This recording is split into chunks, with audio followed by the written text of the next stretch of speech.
Assalamualaikum warahmatullahi wabarakatuh. Kembali lagi bersama Bu Aulia di Apel Kimia. Oke. Nah, pada pertemuan kali ini kita masih membahas sifat koligatif larutan, yaitu dengan materinya penurunan titik beku. Nah, masih ingatkah materi sebelumnya? Nah, tentang penurunan tekanan uap dan kenaikan titik didih. Nah, ingat nggak? Nah, pada penurunan tekanan uap dan kenaikan titik didih, kamu kemarin sudah melihat adanya perubahan pada penurunan pada tekanan uap suatu larutan dan terjadinya kenaikan titik didih pada suatu larutan ketika ditambahkan suatu zat. Nah, apa penyebabnya ada penurunan dan kenaikan tekanan uap dan kenaikan titik didih? Nah, penyebabnya ya ini. Hal ini disebabkan oleh adanya zat terlarut dalam suatu pelarut sehingga tekanan uap larutan dan titik didih suatu larutan bisa berubah. Artinya, karena ada partikel zat terlarut di dalam larutan itu membuat mengganggu tekanan uap dan titik didih dari suatu larutan itu. Pernah lihat ini enggak gambar yang Ibu tayangkan? Nih, ini es goyang lidah, es tongtong, es mambo. Pernah nggak Ananda semua mengkonsumsinya, memakannya? Nah, kalau Anda pernah memakannya, pernah terfikir nggak bagaimana Bapak yang penjual es krim ini bisa membuat esnya tetap beku dan sedangkan dia tidak membawa kulkasnya kemana-mana? Nah, ini berhubungan dengan penurunan titik beku. Nah, begini, konsep penurunan titik beku diaplikasikan oleh para penjual es ini untuk membekukan esnya. Jadi, kemanapun mereka pergi, esnya tidak mencair. Oke, tujuan pembelajaran pada kali ini adalah yang pertama, melalui diskusi bersama guru di WA Group tentang pengamatan video dan materi ajar tentang penurunan tekanan titik beku dengan rasa ingin tahu dan yang tinggi, peserta didik dapat mengidentifikasi masalah dalam kehidupan sehari-hari terkait penurunan titik beku larutan yang dengan tepat.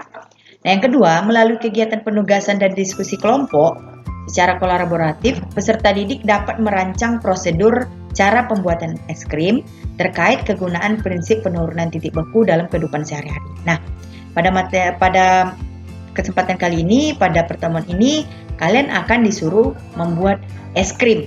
Nah, seperti yang sudah ditayangkan tadi. Nah, sebagai Ibu menanyakan nih, pernah nggak kamu membuat es batu di rumah? Nah, tentu pernah ya. Kemudian pernah nggak ketika kamu minum es teh manis ini tidak habis oleh kamu ya. Nah, lalu kamu membekukannya di dalam freezer. Nah, pernah nggak kamu membandingkan? Nah, ketika kamu meletakkan air biasa di dalam plastik, kemudian kamu letakkan teh manis di dalam plastik, sama-sama kamu bekukan, yang mana kira-kira yang lebih dulu membeku? Tentu yang lebih dulu membeku adalah air biasa. Nah, mengapa? Karena di dalam es teh manis itu terdapat gula sehingga membuat dia lebih lambat membeku ketimbang air biasa. Baiklah, lanjut. Nah, untuk mengetahui kenapa es teh manis itu lebih lama membekunya. Nah, kalian bisa scan barcode ini untuk mengetahui informasi-informasi terkait dengan penurunan titik beku. Oke, kita lihat animasi ini. Kita masuk ya ke penurunan titik beku, konsep penurunan titik beku. Nah, penurunan titik beku itu adalah penurunan titik beku di mana larutan mulai membeku akibat adanya zat terlarut. Nah, jadi karena adanya zat terlarut di dalam suatu larutan itu membuat titik bekunya turun, itu maksudnya. Nah, Kita contohkan yang pertama es batu saja kita masukkan ke dalam wadah, kita ukur suhunya. Kemudian ada es batu dimasukkan ke dalam wadah, kemudian ditambah garam. Nah, kita sama-sama mengukur suhunya. Oke, yang pertama tercatat suhunya itu 0 derajat. Es batu biasa nih ya. Nah, ketika kita tambahkan garam, nah, ternyata suhunya menjadi turun menjadi min 1,5 derajat Celcius. Nah, inilah yang dikatakan dengan penurunan dari 0 menjadi min 1,5. Nah, itu dikatakan dengan penurunan titik beku larutan. Nah, akibat apa tadi? Akibat adanya garam di dalam suatu es batu tersebut. Oke. Nah, jadi penurunan titik beku itu bisa dikatakan jika suatu zat terlarut ditambah pada suatu pelarut murni hingga membentuk larutan, maka titik beku pelarut murni akan mengalami penurunan.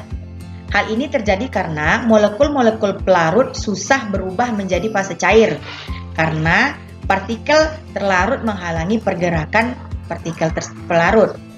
Nah, misalnya titik beku air normal itu adalah 0 derajat Celcius, kemudian ketika ditambah garam, dia akan turun menjadi min 1,5. Nah, itu dikatakan dengan penurunan titik beku. Nah, kemudian ini adalah pengaruh zat terlarut, nah, contohnya garam tadi, terhadap pembekuan zat pelarut ya, atau seperti tadi gula di dalam air teh. Nah, gula itu menghambat pembekuan dari air tehnya. Nah, itu maksudnya ya.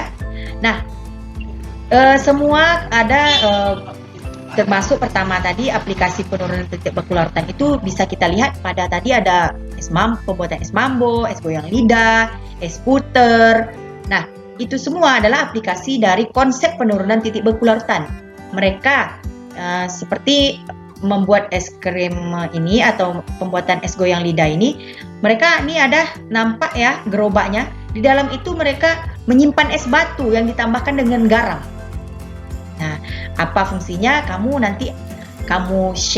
search di Google, kamu browsing sebanyak-banyaknya ilmu pengetahuan, kamu buka buku, kamu buka materi ajar yang setelah saya bagikan. Nah, kamu baca di situ apa pengaruhnya atau bagaimana konsep penurunan titik beku larutan itu pada pembuatan es puter atau es goyang. Nah, kemudian ada lagi contohnya etilen glikol pada radiator mobil di daerah bersalju. Untuk mengantisipasi agar air radiator mobil ini tidak membeku, maka ditambahkanlah etilen glikol. Nah, kemudian ada jeruk.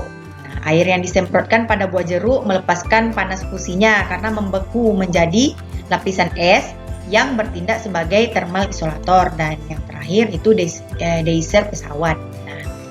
Ini adalah aplikasi-aplikasi dari penurunan titik beku larutan. Nah, untuk mengaplikasikan konsep, Anda di LKPD akan dituntut untuk membuat es krim ya, membuat es krim dengan penerapan konsep penurunan titik beku larutan. Oke, terima kasih. Ini aja dari Ibu. Semoga materi kali ini dapat bermanfaat bagi kamu dan bisa menjadi rujukan kamu untuk mengerjakan LKPD yang udah Ibu share. Lebih kurang mohon maaf.